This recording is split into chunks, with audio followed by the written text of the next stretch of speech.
अगर बात हम एफडी की करें तो एफडी सबसे पुराना, और मैं इसको एक आलसी तरीका मारता हूं निवेश करने का, क्योंकि आपको एफडी पे जो रिटर्न है, आगे आगे ब्याज दर ऐसा माना जा रहा है कि शायद नीचे आएंगी, क्योंकि इन्फ्लेशन, मुद्रास्फीति की दर काफी कंट्रोल में है। तो अगर ब्याज की दर यहां से नीचे जाती है तो एफडी उतनी अट्रैक्टिव नहीं रह जाएगी। आज भी अगर एफडी का आप नेट रिटर्न लें, यानी कि टैक्स कटने के बाद, तो वो लगभग 5%, 4.5% के आसपास बल्कि बैठता है।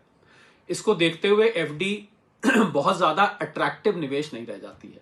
मुझे लगता है एफडी उतनी रखनी चाहिए जितनी आपको लिक्विडिटी चाहिए हो। यानी मान लीजिए आपके पास 10 लाख रुपए है और आपको हर वक्त अपने डिस्पोजल पे, यानी कि जब आप चाहें वो पैसा आपको मिल जाए, आपको उसमें से 5 लाख रुपए चाहिए, तो कुछ तो सेविंग्स अकाउंट में पैसे पड़े रहते हैं। पहले तो सेविंग्स अकाउंट में भी ज्यादा नहीं रखने चाहिए, पर उस पैसे को कुल मिला के आप एफडी में रख सकते हैं। और एफडी भी आप स्वीप इन एफडी रखें, यानी कि यूनिटाइज। इसका मतलब उस 5 लाख में से अगर आपको 1 लाख चाहिए तो पूरी एफडी ना टूटे, वो 1 लाख टूटे। आजकल सब बैंक ये सुविधा देते हैं।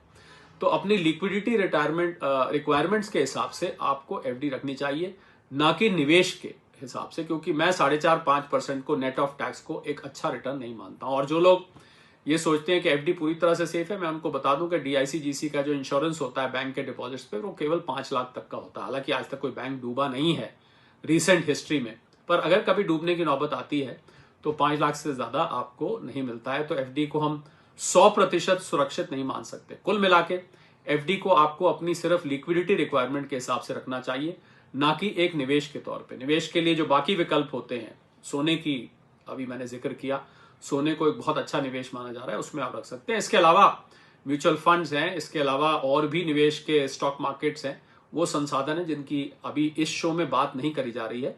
तो मुझे लगता है कि एफडी को बहुत ज्यादा पैसा नहीं देना चाहिए।